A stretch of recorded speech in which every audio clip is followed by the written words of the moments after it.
Hello, I'm Twila. And I'm Natalie. And this is Twila and Natalie. We're going to have a good time chatting with you all about the joys and the pitfalls of what it's like being a grown woman. Indeed. Every week we ask a question.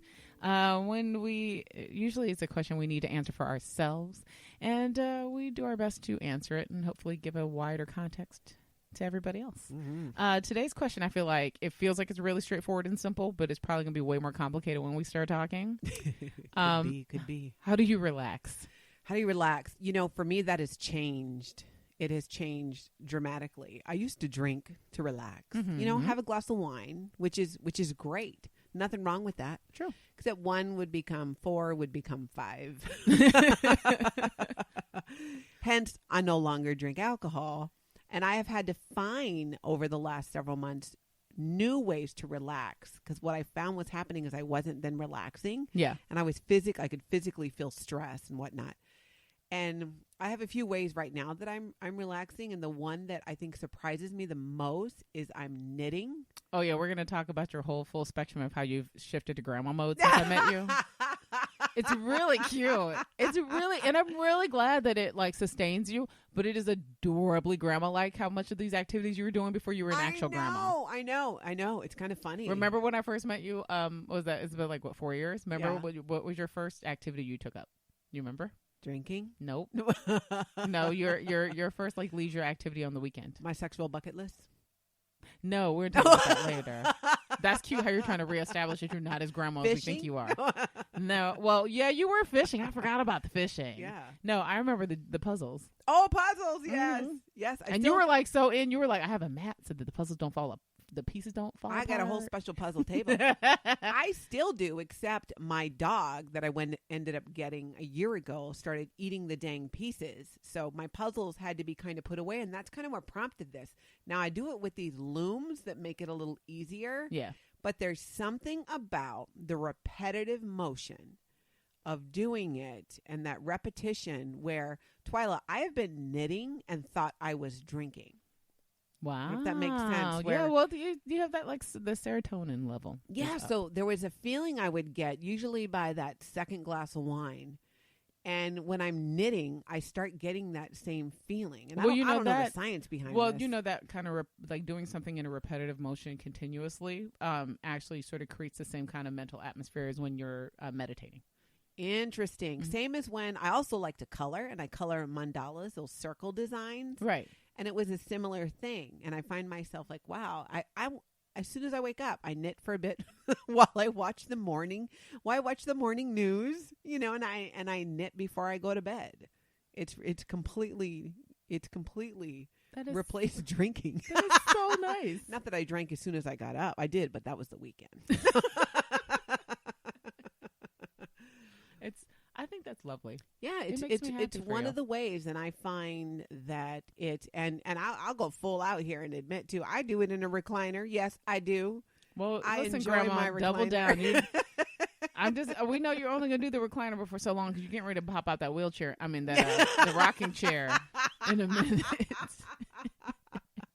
It actually, it's worked out great timing that I recently became a new grandma because I can kind of almost blame some of my newfound habits.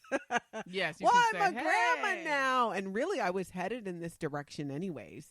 It's really, it's hobby. So that's one of the things I do to relax. It's probably my number one thing right now. Oh, that's There's good. one other one, but right before I say it, I want to warn my children who might be listening. Oh, boy. I might want to turn away. Wait, hold on. Go ahead and say it while I type in that it's going to be an explicit show.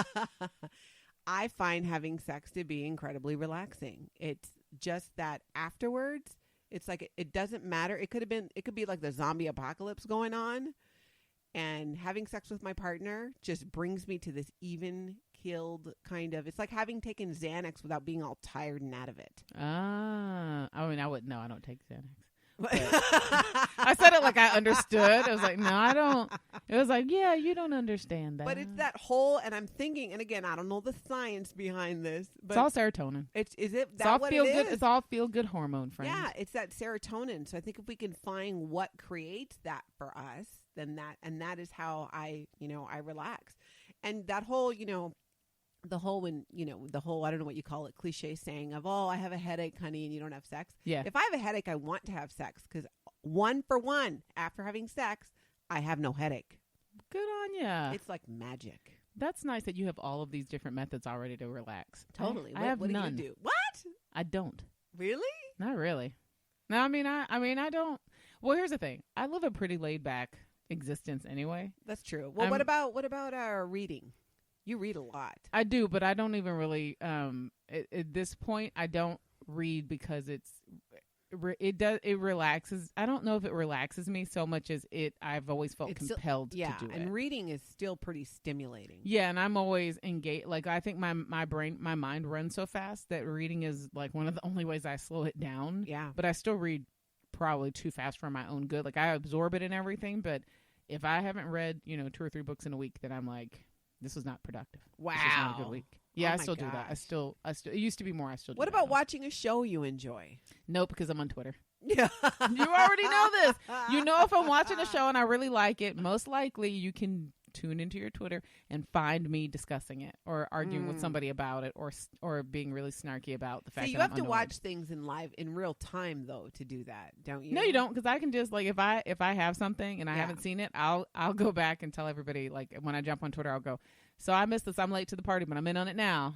Oh, sure. And I'll say, I'll be like, I'm warning you, tweets to follow. And I'll just, and I kind of do that everywhere. Like, I'll do that if I go to a movie and I relate to the movie. I'll, while the credits are rolling, I'll just put in my phone what I want to say and then go back and share it later. Yeah. So I do that. Yeah, I'm not, I would say relaxed isn't my default setting. Sure. And so. But you manage, like, you still have a balance. I wouldn't, like, I was surprised to hear that. I would not think that about you. Yeah.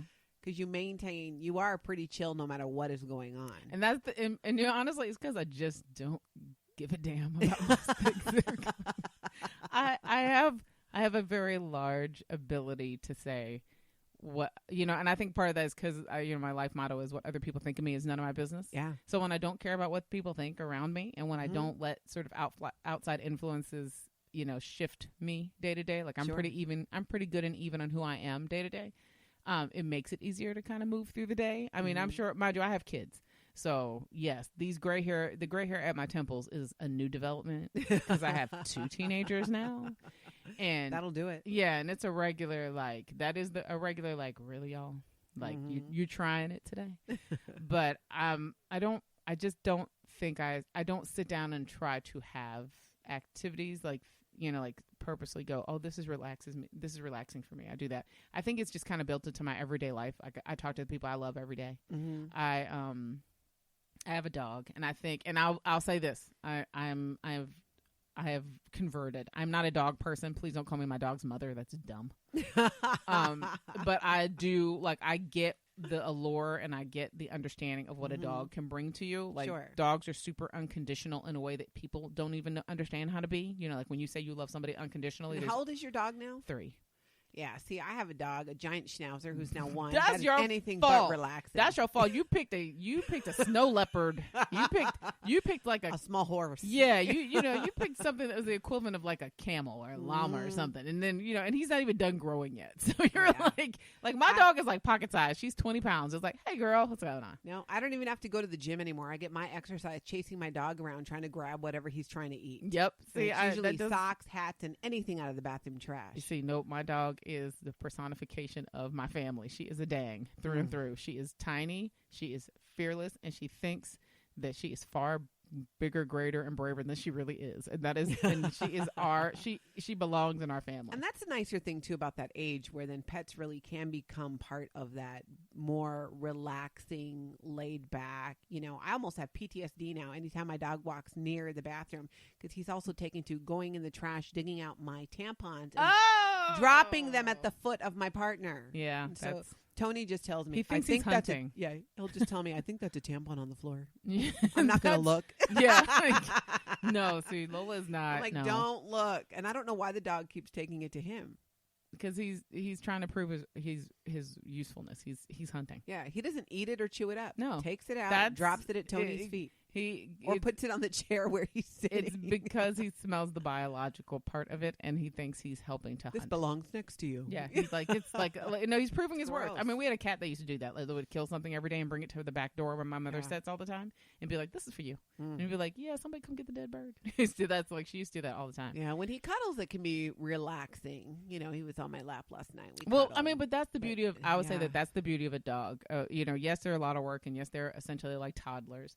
But there is like toddlers on meth. Yeah, because when a puppy is. Yeah, because when they're on, they're on. But the thing is, when you're their person, that's all day. Like if I've been gone for a little bit of time and I come back and I walk in the door, my dog is like, even before my kids, my dog is just like, she's here. And and she'll come up and she'll just like, and she has so much energy, so excited to see you that she's trying to sit because she knows commands, and she'll be trying to sit, but her little feet will be flapping like, like she's just excited to see you. And I didn't actually buy that before. I grew up with dogs and cats and all kinds of animals, and I liked them, but I was never like and I still am not. I am not this like doggy moms and dads, and I bought her a Halloween costume. No, we ain't doing none of that. Sure. That's not. She's a dog. She serves a function and a purpose, and she is lovable, and we do love her. But she has her role in our family. But I do gain a lot. I think more from having her around than I realized I would get. So she's turned out to be sort of an extra. It was a gift for my children that turned out to be a gift I gave to myself. Yeah, she's great like that. When she entertains the kids too, which is going to help you. No, she doesn't, because she doesn't like them as much as she likes me. She puts up with them like they're siblings, and then when she's fed up with them, she comes and finds me and just like, can you keep them away from me? Oh, so she comes and chills with you. Yeah, always. Yeah, always. So I mean, I appreciate that, but I mean, for the most part, like I don't like most people. I've had people buy me things over the years, like, oh, I bought you a spa day, I got you a massage. Yeah. I'm like, that's never getting used. Sorry, really? y'all. See, I would totally. I would be doing that every week if the budget allowed it. Nope, don't like you touching me. I totally relax. Ticklish. I need a massage so bad. I mean, just even right now, I'm so tight in my shoulders. No, then I'm like, nope, can't. I've had but one could massage. I talk you into coming walking over here and giving me a massage? I don't even rub my husband's feet. It's not happening. And that is another thing I would find relaxing. That an activity. It's no. Well, you can cuddle up while I'm watching television or something. Yeah, and I do that too. I like to cuddle up with Tony. I'm good for cuddling. Like like you can, if you need a cuddle. I'm a good hugger.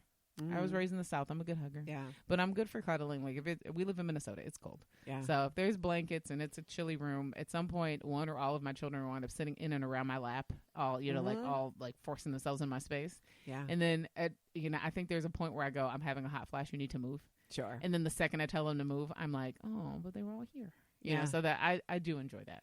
Well, you know what I wished relaxed me?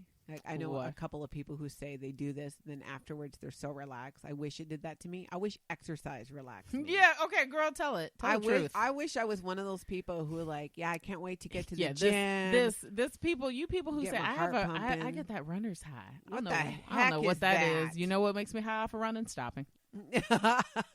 That's it. And I used to run in like that. I was an athlete. I was a track runner forever, and I loved running track, but I still have no desire to this day to run longer than 200 meters. Not even running, not even running if it's the elliptical and other things. When I am done working out, when I have worked out, I do feel accomplished. I do feel good about it. But I don't really enjoy doing it. Yeah, I've never had that that sort of like euphoric feeling. Yeah, I love getting to the gym and I really, it's the first thing I'll like, oh gosh, I mean, I like being active. I don't mind, like I like when we have a free Sunday or something, we go walk the lake or we go do something like that. Yeah, I enjoy doing that. Like there's kind of a good I need feeling. covert exercise. Yeah, like I like the feeling of being tired because you put your energy into something worthwhile. So like I probably get more of what it would be a runner's high from like going someplace and volunteering than I would from going to the gym for an hour or 2 hours. Or even when I was just thinking, and when you were talking about like cuddling, when I talk about how having sex really relaxes me. Even just when we're cuddling and watching, not Twila and I, by the way. That's not what I'm talking about. Tony. Point of order. Point of order. Yeah. Went to Florida. When Tony and I, not that there would be anything wrong with that, but when Tony and I are cuddling. We have not had occasion to need to cuddle yet. I'll keep it on reserve, but we haven't had an occasion yet. That's right. But it's that similar relaxing. So you're telling me if I'm understanding, it creates that serotonin, which causes that feeling of relaxation and euphoria. I'm just a dude. It is what it is. Well, I mean, you know that about me, and I keep saying that, and I'm sure somebody's going to call me out and go, it's okay for a woman to have a high sex drive. I have a high sex drive, and I don't subscribe all of the romantic notion to it. That no, but does it relax you? I'm saying, do you feel relaxed? Do you have that kind of what I'm describing? I'll be perfectly honest. I feel like mission accomplished. Yeah. I don't. But afterwards, you feel like more just that like relax, like that sigh of, you can relax and just let go, and everything is so beautiful, and the world is so wonderful. There is a high. I get a sexual high after Tony and I have sex. That's awesome. Yeah, where I'm just I'm not saying relaxed. I don't, but I don't think of it that way. I usually are just thinking like, that'll do. You're all like, you can go now. Yeah, maybe that's the problem. Maybe that's really the problem. It's like, I'm done. So do you not cuddle afterwards? I mean, are you just good going about your business? Well, mind you, we're like middle-aged now. We've got kids and we've done all this other stuff. So are we, but we still cuddle. Yeah, but now we've got like all the middle-aged maladies. Like, like you're sleep apnea. Go lay on your side. Like like we have all that stuff going on. So, I mean, I think occasionally, but for the most part, I think we're both sort of in sync that like we enjoy this activity. It shall continue. Yeah. But we're not all precious about the activity. Sure. But I've never been precious about the activity, which is probably why I describe myself as being such a dude. Because I've always been like, this is what I am seeking. Do you guys hold hands? No, my husband. I told you he's not a PDA guy. Yeah, so see, that's just kind of more who you guys are. Yeah, that's accurate. No, we still hold hands. We're always, either cuddled up or holding hands when we fall asleep. That is so cute in like the Notebook of you. Yeah, I appreciate that. Always, I'm either laying on his shoulder or he's up against me and holding me, or we're holding hands. That's so cute. And I find it's the best way to fall asleep. I feel like the appropriate social response is to feel like I should do that more, but I just don't want to. Well, it puts me in that relaxation zone. Right before sleep, I get so relaxed. And that's why it's so hard often. One, I'm not a late night person. When I'm laying with him and we're watching a movie, I fall asleep. Even if it's early, if I'm up against him and close to him, I relax so much. That's not relaxation. That's his Pavlov response. You've become like Pavlov's dog. You're like movie, cuddle, darkness, sleep. It's just all connected. No, because if we sit in our recliners and watch the movie, I'm awake. Right, we're but next to each other. But that's because it's all bundled up. You've created a series of events that triggers the tired feeling or the sleep feeling. It's like when I used to take my kids to Target and they would go. We'd get a big car, basket, enter the doorway, snack. So then after a while, my kids, every time they saw the Target like logo anywhere, even if we were driving in the car, they'd go, I'm hungry. Because they had been taught that thing represents getting a snack. No, Twila, we are in love, and it creates euphoric, relaxing, just even being near each other. I'm going to let you have that because I feel like one of us shouldn't be cynical. One of us should just be, delightful, which I find really hilarious because I am very much like a romance enthusiast. Like I love anything. Like I love rom-coms and I love romance novels and things like that. Oh, see, and I hate all that. Yeah, see, and you would think that I would be like more determined to like totally shoehorn it into my life at every turn. But I'm just, no, I don't, it doesn't, it feels like they're separate entities and that's okay with me. Yeah, it has that effect, that relaxation effect. So when we talk about how do you relax, it's how we unwind. He and I together, it has the same effect on both of us. And we're just able to just kind of let the day fall by. And it's such a beautiful way to go off to sleep and then also wake up. Do you think that you relax better in the company of other people or away from other people? Away from other people. But when I'm with Tony, it's almost like I'm by myself in that way. The way I recharge when I'm alone, because I do love spending time by myself. I feel that same way when he's there. It's not different. But being around other people, I love and I enjoy that. But I feel exhausted afterwards. Now, I will say this. I think it's a given that one of the activities I enjoy a lot is talking. But what? No, I know. It's shocking. But given that we do this for a living now, and I Yeah. do this quite a bit, I can't do that as much in my real life because I'm always having people who meet me tell me we spend a little bit of time together, and they go, "Oh, you're just so much more quiet than I thought you would be." well, yeah, I mean, and part of that is like we have an outlet to put stuff out there, but the other part is like there's an actual real like physiological thing. Like I can't talk all day every day. I will have no voice. So there's a point in time where like I just have to shut it off, and like I gotta. It's like okay, we're gonna sit silently, and to be honest, I spend probably I am strangely a combination of a late night and early morning person. I can stay up pretty late. And, like my creativity kind of kicks in once it gets late in the evening. Sure. But I'll go to sleep and pop right up at 5 a.m. because I like to be the first one out the door in the day, for me. I do take naps, but I think that's just a function of making sure I get enough sleep. Sure. So I don't do it because it's relaxing or it's more like it's restorative. If I'm only going to sleep 4 hours a night, those other 4 hours got to come back in somewhere or I just won't function, I'll short circuit. Well, I know people like that who don't do all their sleeping in one fell swoop, who then do nap. Yeah, I do. I've taken that. No, I used to think that, but then after like I'm in my 40s now, so if I don't do it and like purposely do it, my body will do it for me. I don't know how many times I've sat down to like, I'm gonna sit down and, and send these emails. And then I'll wake up like 25 minutes later, like my head like completely back on the couch. Like, how did I get drool here? down your chin? How did I get here? It's like, my body just said we're done. Yeah. So I'm learning to listen to that at least. Sleep. Yeah. So, but I mean, when I do sleep, it's not like I don't have that fitful. I don't sleep well. When I'm out, I'm out. Yeah. So I feel like that's good. It's so important. I think that we need, especially as women, need to make relaxing a priority. You need to figure out, one, what do you find relaxing? It doesn't have to be what we find relaxing. Yeah. And secondly, you need to do that. And I think it's important to experience that each day.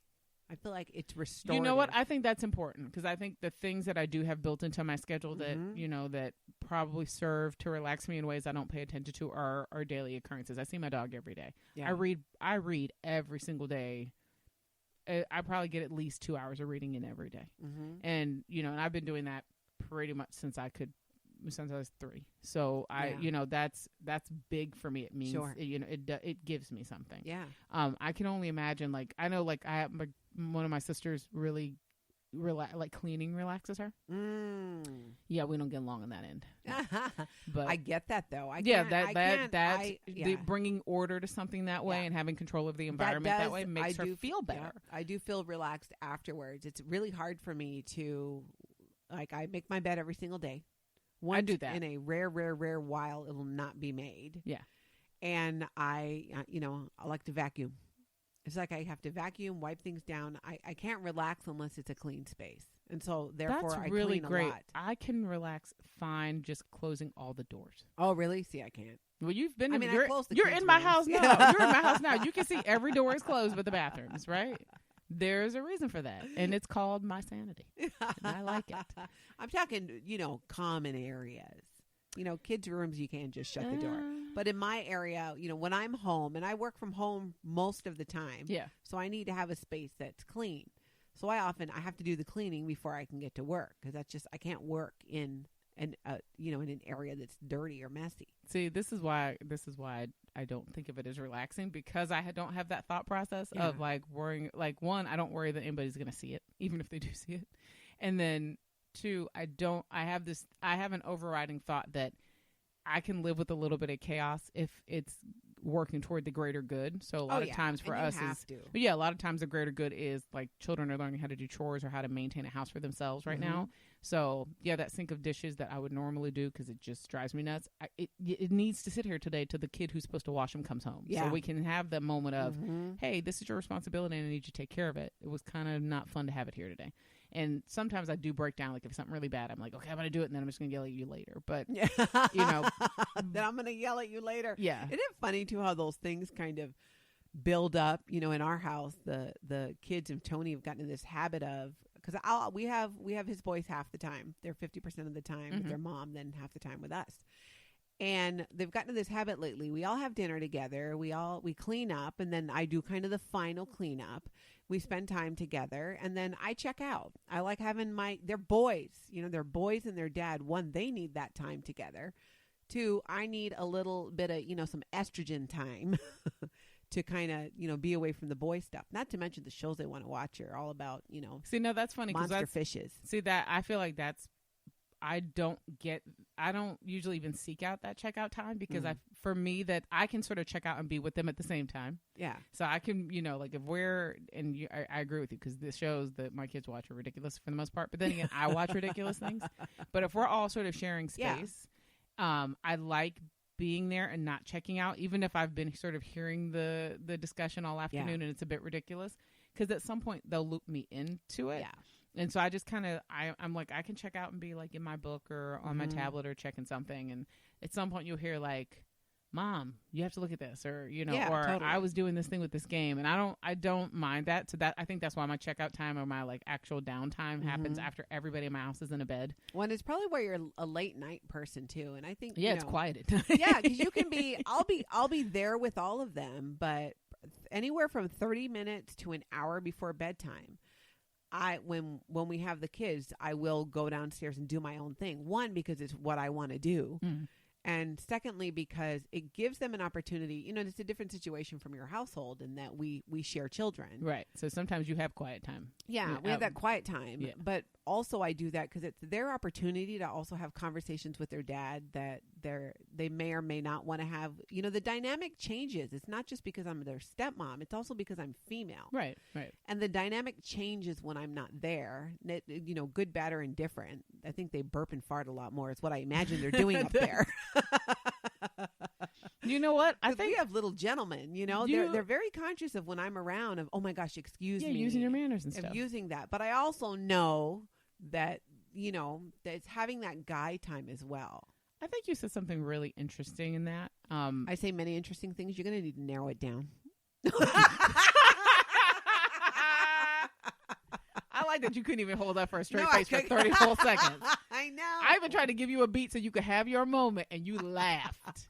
See? Sorry. This is what you get. Back to me.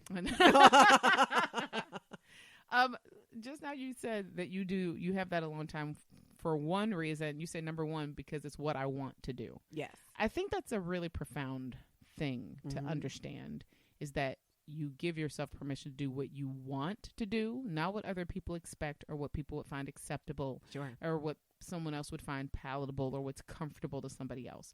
That a big part of being able to relax and a big part of being able to be comfortable in your own skin, which I think would allow you to relax, is really knowing this is, you know, I want to do this.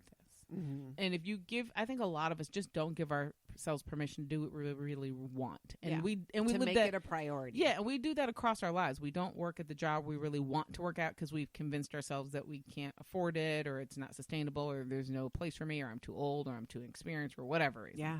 I mean, I think a lot of times we don't put ourselves in situations with like friends or relationships because we think what we want is it has to be compromised, or you know, or we can't have everything that we want. So we give ourselves these impossible sort of Sophie's choice moments where we try to convince ourselves that it has to be either or, but it can't be a little bit of both or something, or where we don't even give ourselves permission to go, I want this and I'm going to hold out for this.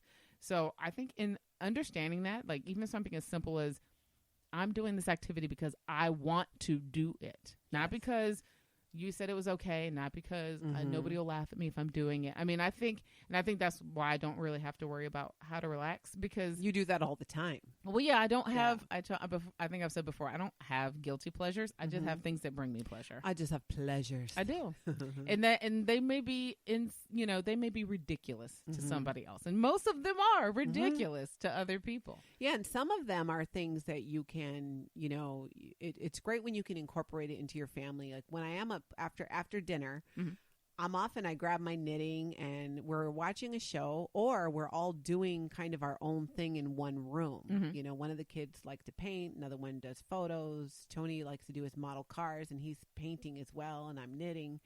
You know, and you have that time. It's nice to be able to, I always say I like to play with my own blocks next to you while you play with your blocks. I don't want to play blocks with you necessarily. And then there's times where we'll do a board game or we'll do something like that. See, I'm ridiculous. I'm like, I've got blocks. Yeah. They're great blocks.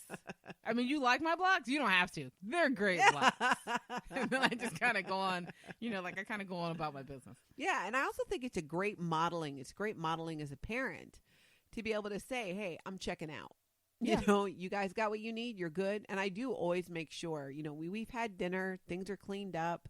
We've spent time together as a family. And now I'm checking out. Let you guys do your boy thing. And I established that early on. And then because I always say you always got to set the bar. You are the parent. You are the adult. Yeah. You dictate how things go. They know this. They don't think I'm leaving because they smell or because I don't love them or I don't want to be with them. We've all been together. And half the time, I think they're happy to see me go because they know they can then go watch the show I don't want to watch. Because they're so accommodating of me, right? As their stepmom and as the only female in the household. These boys are very accommodating. And it's nice for them to kind of just have that guy stuff time and they can do guy stuff. And it's so great for me to kind of step away from that and, go take my time washing my hair. And that's usually what I tell them. I'm like, I got to go wash my hair now. That's cute. I think I don't purposely, I think I might need to work on doing a better job of sort of checking out under like no circumstances and just go. Yeah. Because I think usually if I'm checking out, it's like, I'm done with y'all. I think but maybe, Twila, if you did that more, it wouldn't be like that. I like to just tell them, hey, I'm going to go do me now. I'm going to go do me for a little bit before bed. Much like we have proven in previous episodes where we talked about how we break up with friends and things like that, like if you ghost them or not. And I think it was established. I ghost people. Yeah, I ghost my children in the house quite often. Where we're all sitting around and I just get up and mosey. And then so you are doing your own thing. Yeah, but it's not like, it's not purposeful. It's really just, I'll get up and walk away and then I'm like, I should go back there. Nah. And then they'll come back and be like, Mom, where'd you go? And I'm like, oh, you found me. I was trying to be real quiet over here. Right. I was like, trying to be stealthy about it. It doesn't work. Quietly put the wine back. I live in a ranch house. It's not that big. It's not big enough to be hiding from people. Okay, then I guess that means we should figure out if we've answered the question. How do you relax? Yeah, I think we have. For me, my main areas right now, I think we've discussed is my newfound love of knitting and having sex with my partner. Well, there you have it. Which, if you saw him, you would know why. Well, you must have gotten in trouble because you're giving him all kinds of shine today. Not that I don't know him and he's not a good guy, but no. Plus, he's he started anniversary, listening. birthday. He started listening in the beginning. So you're sucking up via podcast. No, he's not gonna. I don't think he's gonna hear it. That's the thing. I feel I can speak more freely because I don't think he's gonna listen. If I knew he was listening, I don't want to give him a big head. Too late for that. So too late for that. I think we can establish that I have decided that I don't relax because I live my life relax with such disregard for other people's opinions that I seem to be in this constant state of relaxation. So I'm good. There's something to be learned there. Yeah, at least there's something to be learned by being delusional. I'm good on that. So, as always, we want to hear from you. Go to the website or go to the Facebook page.